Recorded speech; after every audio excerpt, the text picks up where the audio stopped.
Lots for us to talk about on this Memorial Day weekend. Yes. We will start with the Tigers. We are certainly not minimizing the Nick Fairley situation.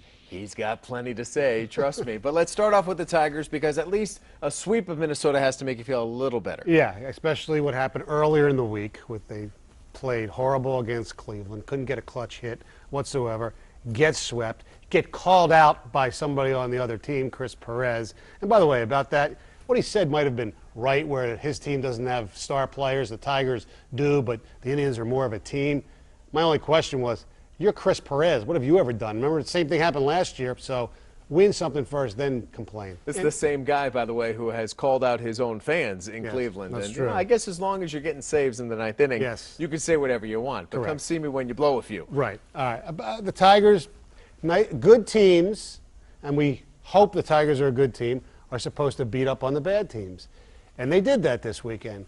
Granted, it was dramatic fashion. We didn't need it to be dramatic fashion, but it was today. And we saw some interesting things out of the Tigers this weekend. Another 10 men left on base, though. Is this just a coincidence at this point where they're getting the hits, but they just don't seem to get the big hit yet? Is that something that's just going to change over time? It's just going to click, and maybe a sweep like this can get a jump start? I don't know. We kind of thought that one game against Chicago was going to do that, and that really didn't. You got to hope today might with the big Cabrera hit.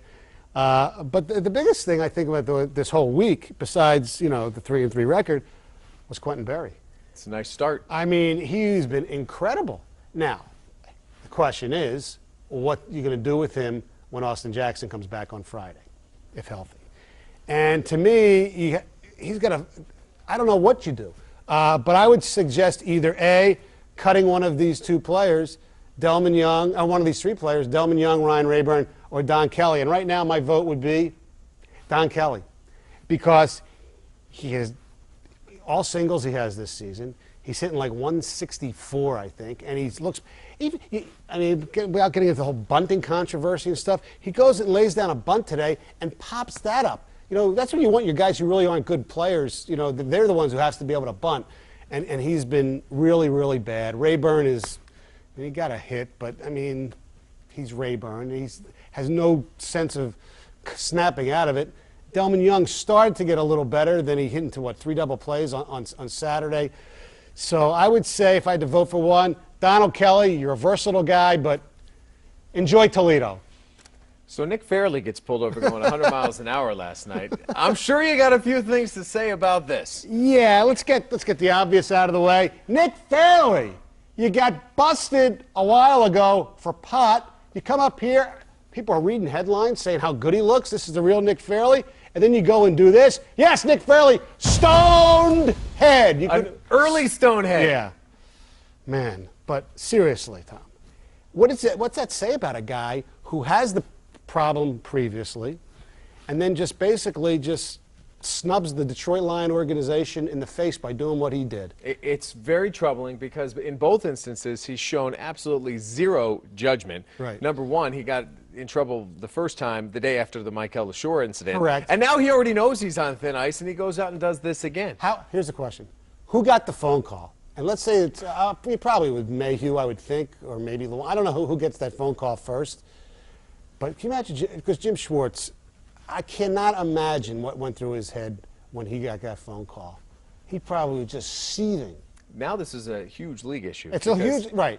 Unfortunately, it tarnishes the entire team again. Yeah. And Michael LaShore didn't do anything wrong again, but now his name's being brought up in the headlines again. And you combat that with what was revealed, although we don't exactly know all the details, of Titus Young allegedly beating up or sucker punching Louis Delmas. And you have a draft class of Fairley, Titus Young, LaShore, and then, of course, even Johnny Colbreth. But, I mean, that could be one of the most, I don't know the word to use, deviant draft class. And I know the Lions do their research. You maybe want to take a chance on one guy. Maybe it would be Titus Young because he was suspended by Boise State. But Fairley, I would assume they did background checks. You would assume LaShore the same thing. I mean, you take a chance on one guy. You don't take a chance on all these guys. And I feel bad for the Lions because that's what they're going to be pegged with. Yep, no question about it. And he's just, Fairley, he looked good in some of the games he played. They said he started to look good. Now you have 3 offenses by him because, remember, The first time, he got pulled over like a few hours before that. You got to think he's going to be suspended for a few games. I do. I think he is going to be suspended for a few people games. say, well, what should the Lions do? The Lions shouldn't do anything. They should just let the league handle it, and that'll take care of itself. Well, who knew that we'd have so much to discuss here on Memorial Day Sunday, but I appreciate it. Anytime. Thanks for it. What did you think about the Indy 500? I thought it was amazing. Anytime Mr. Ashley Judd can win a race, it's a good thing. Well, speaking of Dario Franchitti, he is coming up next on the update, so stay right where you are. Stoney will be back next Sunday, but Dario Franchitti joins us right after this break as the update continues. Stoney's Stonehead of the Week is brought to you by Capital Mortgage Funding, the best mortgage bankers. Call 1-800-LOW-RATE.